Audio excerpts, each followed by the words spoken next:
Bienvenue dans cette deuxième vidéo qui fait suite donc à la précédente sur les outils de stress, anxiété et angoisse.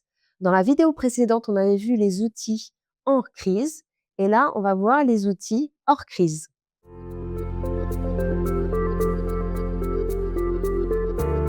Alors qu'on se redise les choses, c'est qu'en fait, vous êtes normaux comme 1 personne sur 4, puisque 1 personne sur 4 souffre de troubles psychiques, dont l'anxiété fait partie.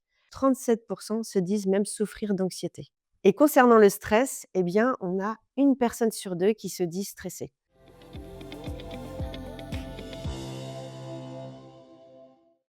Donc on a vu les exercices, on va dire, en crise où on a l'impression de perdre le contrôle.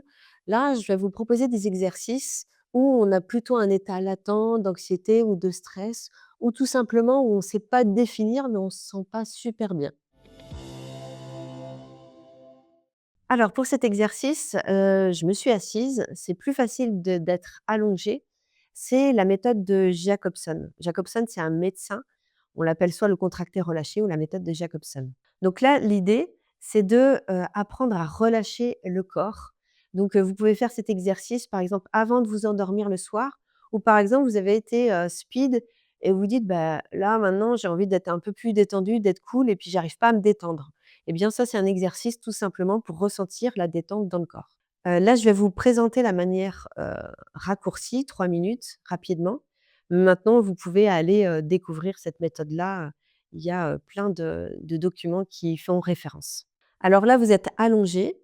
Là, l'idée, c'est déjà de contracter, à chaque fois, contracter pendant, 3-6 secondes et relâcher, pendant 6 à 8 secondes.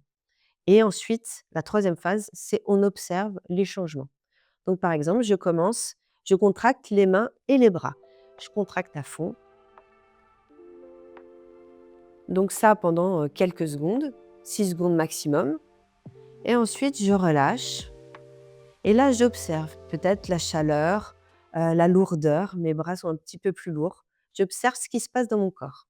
Là, l'idée, c'est d'avoir des infos, des nouveaux paramètres en fait de votre corps détendu. Vous allez pouvoir enchaîner avec la mâchoire et le haut des épaules. Et donc là, vous pouvez contracter juste un tout petit peu, rehausser les épaules et serrer un tout petit peu la mâchoire.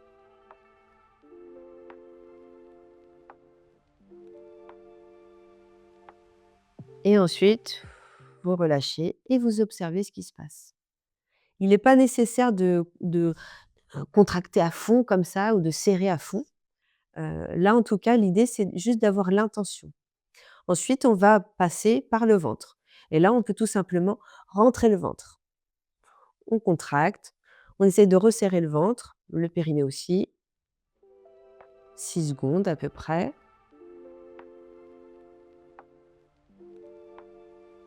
Et ensuite, je relâche.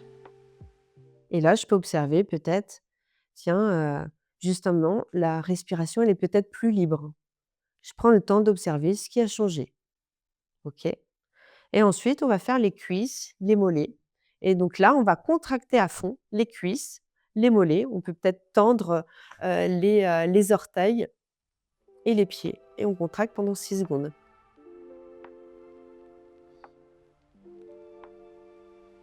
Et donc ensuite, on relâche. Et là, on peut peut-être sentir, pareil, on observe, peut-être que, petit à petit, comme si on s'étalait le long de finalement sur le support sur lequel vous êtes. Peut-être on sent qu'on s'enfonce. Il y a un exercice qui est assez intéressant, qu'on peut faire en voiture.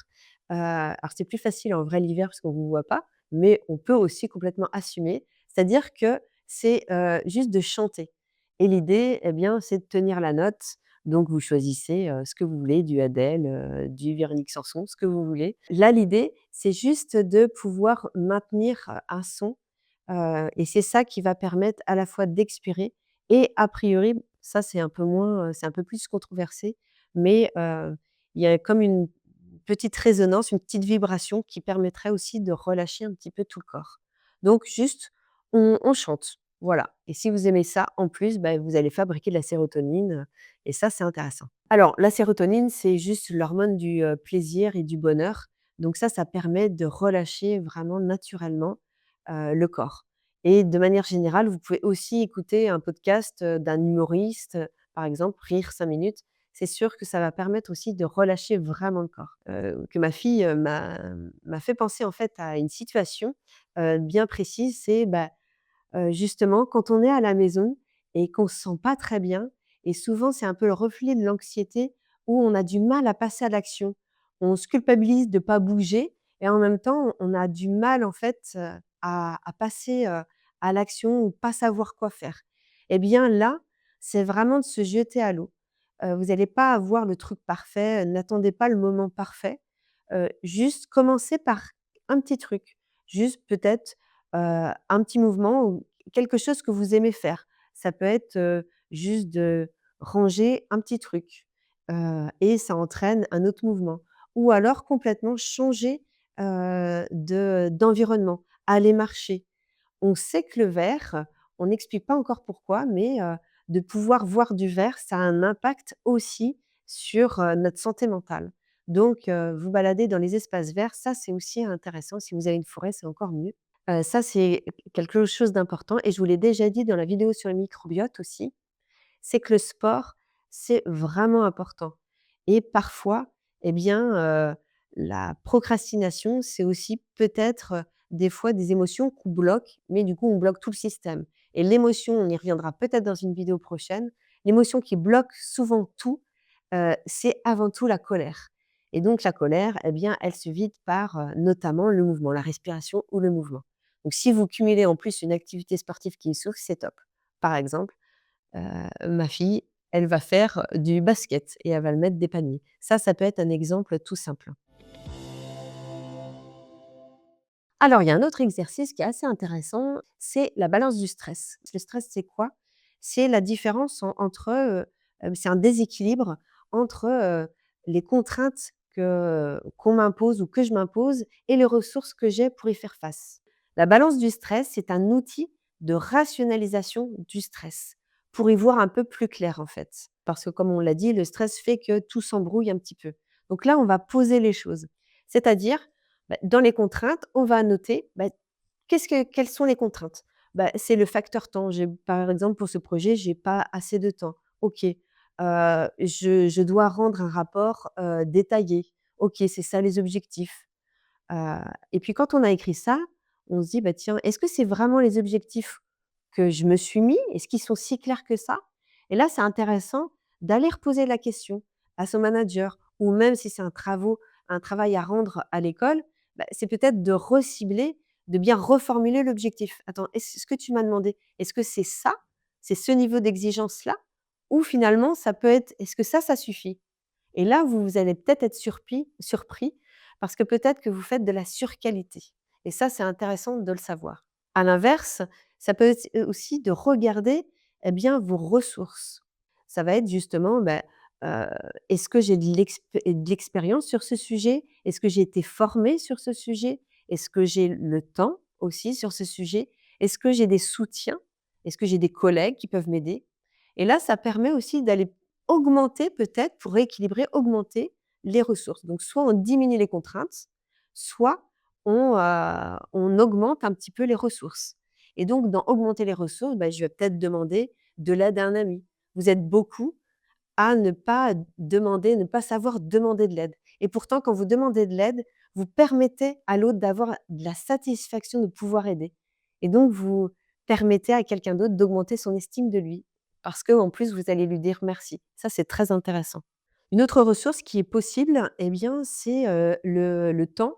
Et donc, c'est de demander peut-être tout simplement un délai supplémentaire ou de préciser le délai. Parce que peut-être on vous a demandé j'aimerais bien que tu fasses ça et que vous vous êtes dit: «Ah ça doit être fait dans la journée». Or, ça se trouve, vous avez, peut-être 3 jours. Un dernier levier dans les ressources, c'est l'autonomie. C'est le plus gros régulateur de stress. Donc ça, c'est important de pouvoir voir, comment vous voudriez vous organiser. Est-ce que vous avez les moyens de vous organiser différemment?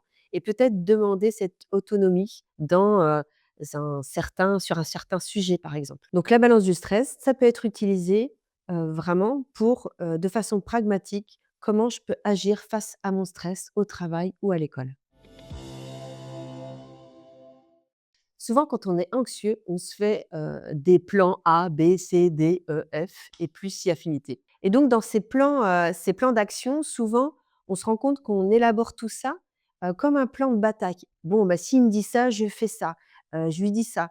Et là, en fait, on voit qu'on introduit, un échange, comme si on allait à la guerre. Et c'est peut-être de factualiser, mais en fait, est-ce que je veux vraiment à la guerre? En fait, on va essayer de diminuer, le scénario catastrophe. Donc on peut se poser tout simplement cette question ou on peut utiliser le «et alors?» tout simplement. Bah, ouais, mais si, j'arrive 5 minutes en retard, et bien, on va me le reprocher, par exemple. «Et alors?» Et là, vous recommencez comme ça ce «et alors?» 3 fois. Vraiment, déjà 3 fois, ça suffit, voire 5 fois. Alors le «et alors», il fonctionne pour les petits scénarios catastrophes de tous les jours qu'on se montre sans s'en rendre compte, en fait. Dans l'anxiété, on est dans une situation aussi, de vulnérabilité et là, c'est intéressant d'utiliser l'outil de l'autocompassion. Alors comment on fait ça? Eh bien, imaginez-vous que vous êtes votre meilleur ami. Eh bien, qu'est-ce que vous vous diriez? Eh bien, vous aurez certainement les mots, qui seront justes pour vous. Cet outil d'autocompassion, il est assez connu. Vous pouvez aussi, juste, faire des recherches sur cet outil-là, qui a été déjà utilisé, maintes fois. Alors la rumination, on en a déjà parlé lors de la vidéo, précédente et donc là, on avait dit quand il y a rumination, c'est red flag, ça veut dire qu'il y a une émotion. Donc là, l'idée pour sortir de ces cercles vicieux, eh bien, c'est de se dire: «C'est quoi, en fait, l'émotion que je cherche à éviter, que je ne veux pas ressentir? De quoi j'ai peur ou quelle est l'émotion là en présence?» Peut-être c'est de la colère, peut-être c'est de la peur ou de la tristesse et donc je vais monter tout un système pour éviter de ressentir ça. Et donc là, l'idée, c'est justement de digérer l'émotion et dans un premier temps, là, je vous invite juste à repérer cette émotion et à la reconnaître. OK, j'ai le droit d'être en colère, j'ai le droit, de ressentir et je me permets de ressentir, par exemple, cette colère. On peut faire ça pour toutes les émotions. Je vais pas trop loin puisque vous avez une vidéo sur ce sujet-là. Si, je rajoute juste un petit quelque chose. C'est que, par exemple, quand vous n'êtes pas, très clair, aussi quand vous vous exprimez et ça, je peux vous dire que je l'ai bien expérimenté, c'est qu'il y a une émotion qui est présente et parfois de l'exprimer tout simplement, ça permet de diminuer les niveaux de stress. Lors de conférences, par exemple, moi, ça m'arrive d'exprimer clairement, que je suis ravie d'être présente et que je peux ressentir du stress un peu d'être là parmi, tout le monde. Voilà et là, rien que de dire ça, ça va diminuer mon niveau de stress. Donc parfois d'exprimer, ça permet de sortir de ce cercle vicieux. Alors on peut aussi exprimer autre que du stress, on peut exprimer, des émotions, clairement. Eh bien, je peux avoir une appréhension ici d'être là parmi vous. Alors face à la rumination, il y a un outil aussi qui est très intéressant et qui est déjà utilisé depuis, des années, c'est l'écriture. Il y a une rumination, eh bien peut-être, c'est intéressant de poser sur un cahier, eh bien, ou sur un ordi. Maintenant, je suis de l'ancienne école, au cas où vous ne l'auriez pas remarqué et donc c'est d'écrire vraiment tout ce que vous ressentez. Mais et ça, c'est important de le faire sans jugement, dans n'importe quel sens. C'est pour ça qu'un cahier, souvent, c'est plus facile parce qu'on peut y mettre des couleurs, on peut grabouiller, on peut déchirer. Bref, là, l'idée, c'est que ça sorte et que ça s'exprime. Parce que tout ce qui s'exprime ne s'imprime pas. Je vais faire un petit focus, sur, heu, les échanges entre collègues, entre amis, parce que souvent c'est un sujet de rumination. Alors on peut utiliser l'outil «et alors?» qu'on a juste évoqué juste avant. C'est vraiment, d'avoir en tête, la notion de contagion émotionnelle dont je vous avais parlé. C'est aussi de se dire: «Tiens, est-ce que l'émotion ou l'état dans lequel je suis, est-ce que c'est vraiment, dû à mes émotions que je ressens? Ou est-ce que peut-être, eh bien, j'étais dans un milieu où il y avait peut-être pas mal de colère ou pas mal de tristesse et moi je l'ai pris pour moi?» Et ça, c'est un élément vraiment important à prendre en compte, notamment si vous êtes hypersensible et de déjà, dire: «Bah, qu'est-ce qui est à moi? Qu'est-ce qui est de l'extérieur?» Pas forcément pour s'en protéger, mais juste pour remettre à qui de droit l'émotion. Parce que l'émotion, c'est un peu comme cette patate chaude là qu'on se refile et personne n'est responsable de rien et on a vraiment un intérêt à devenir responsable de nos propres émotions, pas dans le sens où je me culpabilise ou j'ai cette, émotion et je dois m'en débrouiller tout seul, non. C'est de se dire: «OK, je reconnais, que j'ai cette émotion» et ça va permettre de ne pas favoriser aussi à votre tour cette contagion émotionnelle.